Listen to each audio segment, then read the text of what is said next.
Olá, começa agora o Diálogos, um programa da TV Unesp para divulgação científica e institucional. Aqui, nós conhecemos as pesquisas e os avanços científicos do Brasil e do mundo. E também falamos de importantes ações da Universidade Estadual Paulista, a Unesp. O tema do nosso programa de hoje é a psicologia da memória. Nosso convidado é o professor Pedro Albuquerque, da Universidade do Minho, em Portugal. Ele participou de uma série de atividades nos campi da Unesp em Bauru e em Assis entre o fim de agosto e o início de setembro. Professor Pedro, é um prazer recebê-lo aqui no Diálogos. O prazer é meu. Obrigado pelo convite para poder estar aqui a conversar sobre psicologia da memória em particular. Professor, antes da gente entrar necessariamente no tema da psicologia da memória, eu queria que o senhor explicasse para a gente o que é psicologia cognitiva, o que estuda essa área da psicologia? Bom, a psicologia cognitiva, como área da psicologia, tem procurado estudar alguns dos processos mais básicos do funcionamento humano. E o objetivo é, de facto, compreender a cognição humana. No fundo, como é que um ser humano, entre um processo de ser estimulado e dar uma resposta, o que é que acontece entre essa transição, entre um estímulo e uma resposta? Certo, professor. E aí como que a memória entra dentro desses estudos, nessa relação do estímulo e da resposta? Bom, defende-se que o início da psicologia cognitiva ocorreu em 1956, quando um congresso realizado no MIT levou a que várias pessoas que estudavam a cognição se reunissem para apresentar um conjunto de fenómenos que ainda hoje são fenómenos interessantes e bastante conhecidos. E, portanto, a psicologia cognitiva, nesse sentido, começou a procurar estudar cada uma destas parcelas que eu referi há pouco. Dentro da psicologia da memória, o interesse tem sido particularmente no estudo como é que nós podemos, no fundo, melhorar a capacidade de memória das pessoas a partir de um conhecimento de quais são os limites dessas capacidades. De qualquer forma, deixe-me dizer que está relatado em 1885 o primeiro estudo sistemático sobre memória humana. Portanto, pode-se dizer que muito antes de existir a psicologia cognitiva, já havia um interesse específico sobre como a memória funciona e, no fundo, quais são os seus limites, ou pretender saber quais são os seus limites. E como que a gente pode entender esse funcionamento da memória, professor? Bom, eu diria que nós lembramos que temos memória fundamentalmente quando ela falha. Bom, é quando esquecemos onde deixamos a chave do carro em casa, ou quando os nossos alunos estão a fazer um teste e não recordam bem como podem responder a uma pergunta específica. E, portanto, é basicamente quando a nossa memória falha que nós temos consciência de que temos memória. Mas, curiosamente, a nossa memória depende de três processos bem diferentes que podem melhorar, ou se quisermos, que podem também perturbar bastante a nossa memória.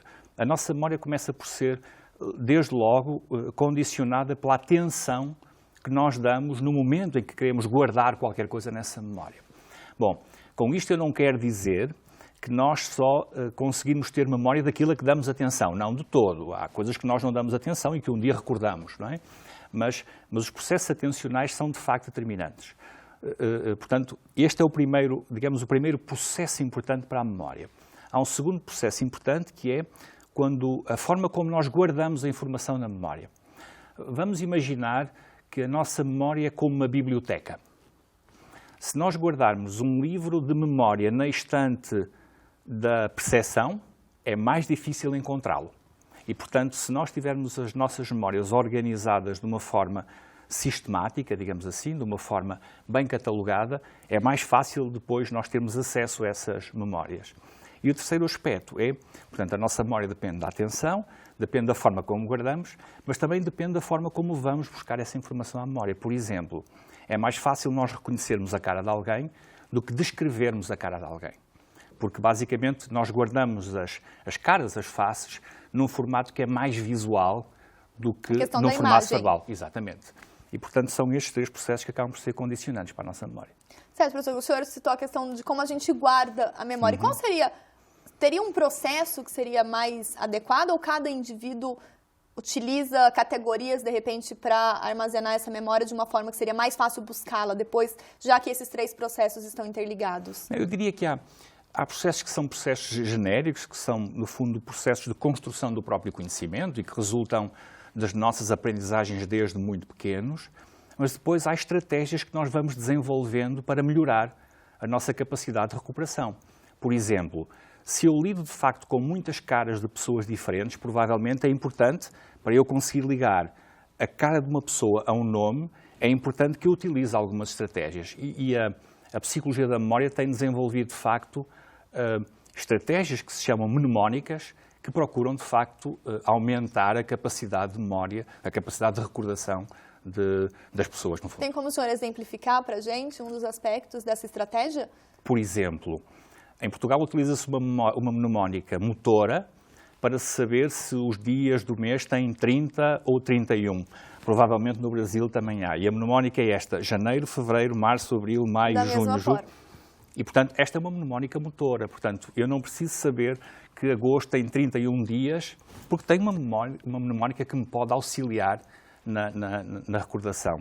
Mas, por exemplo, também nós, quando ouvimos ou quando procuramos guardar o número de um telemóvel, dizem os portugueses, de um celular, dizem os brasileiros, muitas vezes fazemos encadeamentos de números. Por exemplo, eu não vou dar o meu número de telemóvel, mas o meu número de telemóvel pode ser 96 62 67 491. E este encadeamento faz que, quando eu repito este número a alguém, mas alguém me diz de forma diferente, 962 2, não parece o meu número de telefone. Porquê? Porque eu, de facto, utilizei uma estratégia de agrupamento que me ajuda a memorizar e que, quando eu ouço esse número de uma forma diferente, me perturba um pouco, porque não está de acordo com a forma como eu codifiquei, no fundo, como eu guardei na minha memória. E como que a gente faz, professor, com relação às senhas? Né? São muitas senhas hoje, para e-mail, para conta bancária. Né? Como que funciona esse processo dessa memória para as senhas? O melhor é usar as mesmas. Se eu tivesse que dar uma dica, seria uma dica, sim, seria mesmo isso, seria procurar que as senhas sejam o mais próximas possível, porque de facto é impossível para nós conseguirmos reter na memória tantas senhas diferentes, porque a nossa memória está muito sujeita à interferência. Isto é, nós somos seres humanos e estamos constantemente a processar a informação. E, portanto, entre o momento em que procuramos recordar uma qualquer informação e o tempo que passou desde que a codificamos na memória, muitas coisas aconteceram. Vou dar um exemplo. Se eu lhe perguntar o que é que almoçou na quinta-feira passada, é difícil. Ou foi um almoço especial e, portanto, tenho uma memória especial para esse almoço, mas recordar o que almoçou na quinta-feira passada é difícil porque já almoçou muitas vezes entretanto. E, portanto, nós chamamos na memória este efeito, é um efeito de interferência. Estamos sempre a processar coisas e, portanto, elas vão interferindo na nossa memória com as recordações que queremos ter. E, portanto, enfim, estes processos, que são processos conhecidos, bem estudados, em contexto laboratorial, mostram que, de facto, enfim, no caso concreto da pergunta que me estava a fazer, que é como é que eu posso memorizar as senhas, eu diria que, como fazia, ou como diria o Einstein, a forma mais sensata é escrever num papel. E, portanto, guardar as senhas de uma forma que seja, enfim, segura depois de ir recuperar. E um pouco mais, professor, sobre os processos da memória, a gente conversa daqui a pouco. Muito bem. O Diálogos vai para um breve intervalo e já volta. Fique com a gente.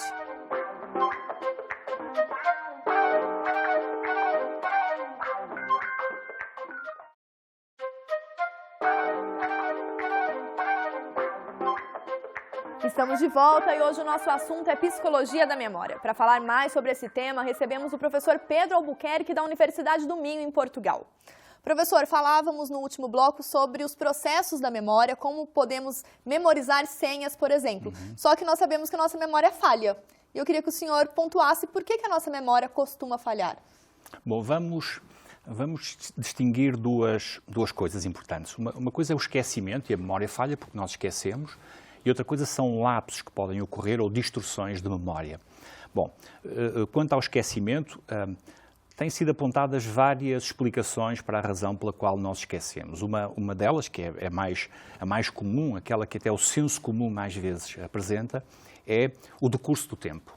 Bom, com o tempo nós tendemos a esquecer algumas memórias, não é? Ainda assim, há quem diga que nós temos uma memória quase que infalível, no sentido em que, eu não sei quantos anos tenho, não lhe vou perguntar a idade, mas é provável que quando tiver 70 anos, se lhe fizerem perguntas sobre memórias passadas, consiga recordar memórias com 65 anos, que ocorreram há 65 anos atrás. Mas quando tiver 80 anos, vai provavelmente ter memórias com 75 anos, que ocorreram há 75 anos atrás. Ora, isto quer dizer que, de facto, nós guardamos na memória informações por muito, muito, muito tempo. Claro que estas memórias que nós guardamos por muito, muito, muito tempo, provavelmente estão ligadas a aspectos mais emocionais ou aspectos mais autobiográficos, são memórias muito importantes para nós. Ainda assim, há um claro efeito de curso de tempo. Aparentemente, quanto mais tempo decorre sobre uma memória passada, maior é a probabilidade de nós esquecermos. E, portanto, esta seria uma explicação a mais comum para o esquecimento. Há uma outra explicação também interessante e que tem a ver com isto. Nós não processamos nenhuma informação, nós não guardamos nenhuma informação, senão em associação com outras informações. E, por exemplo, é provável, para lhe dar um exemplo, eu gosto muito de dar exemplos, é provável, por exemplo, que quando nós vamos a um talho, onde se vende carne, sim? Açougue. É um açougue, ok, é um açougue, que o senhor do açougue esteja vestido com uma bata branca a trabalhar ou com um barrete na cabeça. E, portanto, nós vemos aquela cara num determinado contexto. Se o vemos depois num café ao nosso lado a tomar um café, olhamos para ele e temos uma sensação de familiaridade, mas não conseguimos situá-lo. Não conseguimos dizer, este é o senhor do açougue. E a razão pela qual não conseguimos é porque aquela cara estava associada a um contexto que se perdeu. E, portanto, como não temos o contexto, não conseguimos ligar uma informação a outra. Isto acontece também frequentemente aos nossos alunos, que fazem um estudo com um determinado encadeamento e quando as perguntas não seguem esse encadeamento, não têm o contexto para, dizemos nós, recuperar aquela informação. Então eu diria que, fundamentalmente, bom, para além da interferência de que falei no bloco anterior, enfim, há pouco, de facto, o decurso do tempo. E dizemos nós, a perda de pistas, a perda de indicadores de memória pode ser um fator que pode levar, de facto, ao esquecimento. Professor, e esses indicadores, quando a gente estabelece essa associação pelo contexto ou por estratégias que nós mesmos criamos, é uma questão muito mais individual do que coletiva. Não existiria uma regra? Não há uma regra, é uma questão mais individual. Aliás, é curioso, por exemplo, que algumas das pistas mais importantes para a nossa memória são pistas emocionais. Nós costumamos dizer, quando estamos a memória, que quando estamos tristes, só nos lembramos de episódios tristes da nossa vida. É muito raro alguém estar muito deprimido e lembrar-se de um episódio magnífico, alegre. Isso não acontece. E porquê? Porque a nossa memória, de facto, quando estamos num determinado estado emocional, esse estado emocional é pista, sobretudo, para episódios tristes da nossa vida. Bom, o trabalho do psicoterapeuta é romper com esta ligação e procurar que alguém, mesmo estando triste, consiga recordar episódios positivos. Mas, como dizia há pouco, de facto, esta ligação é, na maior parte das vezes, uma ligação muito pessoal, muito individual. Voltando ao exemplo das caras, das faces, quando eu tenho perante mim 100 alunos e consigo recordar o nome de todos, provavelmente não é apenas porque eu estou a associar uma cara ao nome, é porque há outras características que eu vou associando, ou porque é baixo, ou porque é isto, ou porque é aquilo, ou porque é gordinho, ou porque é bom, ou porque tem um nome diferente. E, portanto, isto são, de facto, pistas que, sendo únicas, facilitam depois a recuperação, no caso de uma cara associada a um nome. E pensando nas pessoas, né, em relembrar nome de pessoas, fisionomia, vem muito da relação que a gente estabelece com essas pessoas por esse nível emocional, de envolvimento, tempo também dessas relações. Sim, também. Portanto, eu diria que, no caso concreto que estamos agora a falar, que nos nomes das pessoas associadas a caras, quanto mais dados eu tenho, maior é a probabilidade que eu tenho de recordar o nome da pessoa. Por exemplo, com os meus alunos do primeiro ano, que acabam de chegar à universidade, a primeira aula é uma aula de apresentação e uma das coisas que eu lhes peço é digam-me uma coisa que vocês achem que é diferente de todos os seus colegas. Bom, e alguns dizem, eu tenho 3 irmãos gêmeos e para mim aquele nome passa a estar associado a uma cara e a uma característica única, que é ter 3 irmãos gêmeos. Quando eu olho para aquela cara, a primeira coisa que me vem à memória é esta é a dos 3 irmãos gêmeos. Ou uma outra que toca um instrumento qualquer diferente de todos os outros, ou o que seja. E, professor, o senhor comentou que tem essa questão do esquecimento nesse processo, mas também tem as distorções. Sim. E como que essas distorções acontecem? Bom, as distorções ocorrem por várias razões. Uma delas é porque quando nós processamos informação de acordo com uma rede semântica. Isto é, quando no nosso cérebro nós guardamos uma informação, essa informação vai ativar outras informações. Todos nós temos a ideia de que, de facto, o nosso cérebro funciona por rede semântica. Por exemplo, se eu lhe pedir para pensar na primeira fruta que lhe venha à cabeça, o que é que me vai dizer? Maçã? Ia dizer maçã. Pois é provável, porque o fruto que está mais associado a esta categoria, que é fruto, é maçã. E, portanto, eu até estava com um bocado de receio de lhe perguntar isto, porque ainda que em Portugal maçã seja o fruto mais frequente, pode não ser no Brasil, pode ser um outro fruto qualquer. Mas isto significa que sempre que lê a palavra fruto, é provável que maçã seja ativado, como é provável que seja ativado papai ou o que seja, não é?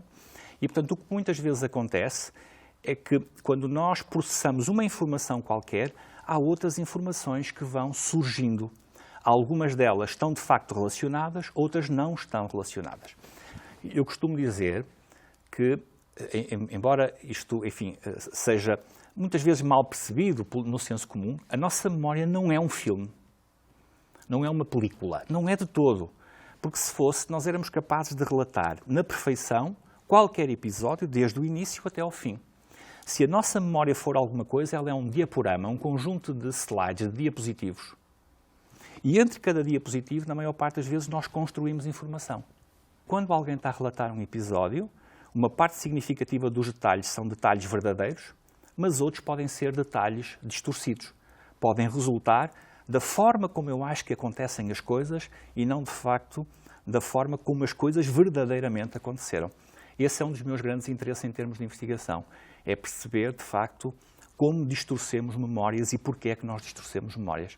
E na Universidade do Minho, no meu grupo de investigação, temos feito vários estudos sobre esse tema, também com crianças. E, portanto, para avaliar a sugestionabilidade das crianças. Como as crianças são, no fundo, sugestionáveis a perguntas ou sugestionáveis à pressão dos adultos, enfim.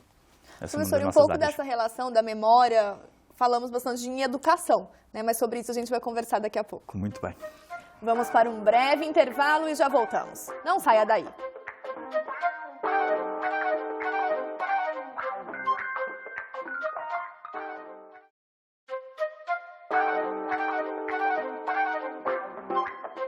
O Diálogos está de volta e o assunto de hoje é psicologia da memória. Para falar sobre o tema, recebemos o professor da Universidade do Minho, em Portugal, Pedro Albuquerque. Ele veio a Bauru participar de atividades no campus da Unesp.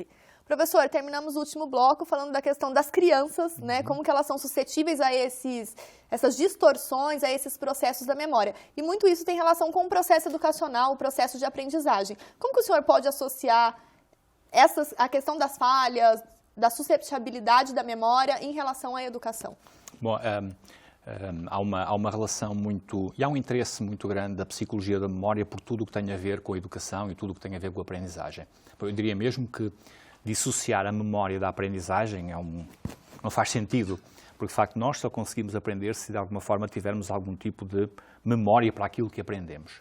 Mas vamos começar por dar pequenos exemplos que podem ser curiosos para perceber como a memória, do ponto de vista até do desenvolvimento, pode ser interessante. Os bebés, por exemplo, em determinada fase do desenvolvimento, muito precoce, começam a ter aquilo que se designa por permanência do objeto. Isto é, se nós mostrarmos a um bebé um pequeno brinquedo e o escondermos, é provável que o bebé venha atrás, procure destapar o que está à frente do objeto para vir à procura dele. Ora, isto mostra muito claramente que o bebé passou a ter memória de qualquer coisa que deixou de ver. Mas isto é um passo importante no desenvolvimento do bebé, porque há uma altura em que, quando nós escondemos o objeto atrás de qualquer coisa, ele não vai à procura dele. Ele desaparece e é como se aquilo tivesse desaparecido do mundo, não é? E, portanto, esta é uma dimensão importante que tem sido estudada sob as mais variadas formas, na psicologia do desenvolvimento como uma vertente, na psicologia da memória como outra vertente, mas uma das coisas, por exemplo, que nos interessa muito na investigação que fazemos no meu grupo de investigação, na Universidade do Minho, é perceber, por exemplo, na produção de memórias falsas, na produção de distorções de memória, se há de facto aqui também algum caráter de desenvolvimental. Isto é, se, por exemplo, as crianças cometem mais falsas memórias ou mais distorções do que os adultos, não é? E os resultados acabam por ser interessantes, enfim, estão publicados, temos publicado vários artigos sobre isso. De facto, precocemente, aos 5, 6 anos, as crianças cometem menos falsas memórias do que, por exemplo, crianças de 11, 12 anos. Isto tem muito a ver com a forma como elas organizam o conhecimento. Enquanto que para nós o conhecimento está organizado, de facto, de uma forma que parece ser uma rede bem constituída de conhecimento, as crianças ainda não têm essa capacidade e, portanto, estão menos sujeitas a esse tipo de distorções de memórias comparativamente a crianças um pouco mais velhas. Mas quando falamos, por exemplo, de sugestionabilidade, isto é, ser sugestionado por perguntas feitas pelo psicólogo ou pelos pais, ou o que seja.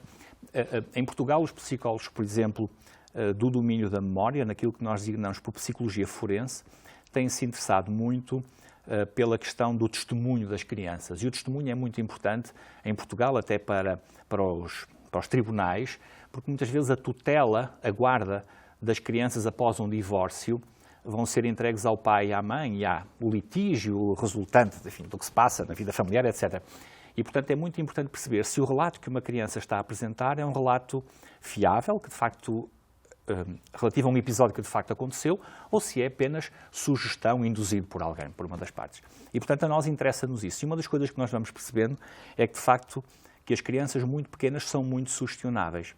E são muito sugestionáveis muitas vezes apenas porque gostam de responder às perguntas.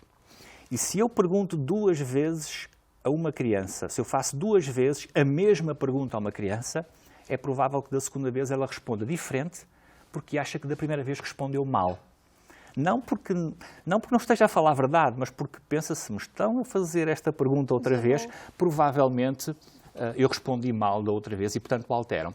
E, portanto, tem de haver um cuidado especial, e neste caso concreto, tem de se perceber bem, do ponto de vista do desenvolvimento, como é que as crianças se desenvolvem do ponto de vista da sugestionabilidade, da sugestão, da suscetibilidade à sugestão, no fundo, para podermos, no fundo, lidar melhor com as crianças e com o tipo de perguntas que lhe podemos fazer. Essa é uma área de interesse da psicologia da memória aplicada neste contexto à psicologia forense. Certo, professor. O senhor tem um livro, né, de 2011 que chama Em Causa, Aprender a Aprender.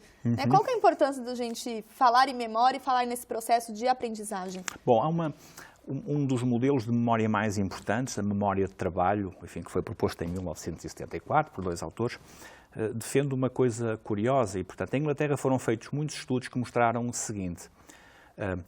Deixe-me voltar um bocadinho atrás para dizer que eu não sei o que é que acontece no Brasil, mas em Portugal a memória na escola sempre foi um bocadinho maltratada.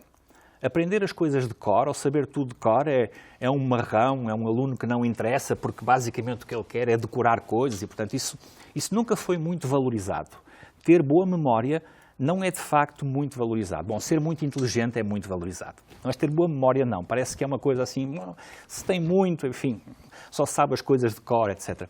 E, portanto, isto fez com que um tipo de ensino que ocorria há uns anos atrás, que era um tipo de ensino que baseado também na repetição sistemática das tabuadas, dos rios, disto, daquilo, aprendia-se muito assim, tivesse sido desvalorizado. De facto, parece que a memória ocupa um papel central no avanço do conhecimento geral das crianças. E há alguns estudos em Inglaterra que mostram que, se avaliarmos crianças quanto à memória de trabalho, aos 4 anos, o desempenho dessas 4 e 5 anos, o desempenho dessas crianças aos 4 e 5 anos é o melhor preditor do seu sucesso académico nos exames do 2º ano do 1º ciclo. Não sei como é que isso diz no Brasil, mas da primeira fase em que eles entram na escola. Portanto, o que mostra que, de facto, a memória ocupa um papel central. Bom, aqui a questão é, e é uma questão que nos interessa, aqui já não propriamente ao nosso grupo, é como é que nós podemos desenvolver e consolidar esta memória se de facto ela é tão importante para o desenvolvimento académico das crianças. E há alguns colegas que têm estado envolvidos naquilo que é chamada autorregulação e, portanto, desenvolver estratégias específicas de consolidação e melhoria da memória para que depois isso possa ter uma aplicação, digamos assim, no sucesso académico das crianças. Professor, eu queria agradecer a sua participação aqui no Diálogos e espero recebê-lo novamente aqui na Unesp, em Bauru, em outros campos da Unesp e em outras universidades do Brasil, para a gente poder discutir esse assunto que é tão importante e favorece e estimula a nossa memória. Bem, muito obrigado. O Diálogos de hoje termina aqui. Em nosso site você pode rever este e os demais programas. Deixe os seus comentários, curta e compartilhe e até semana que vem.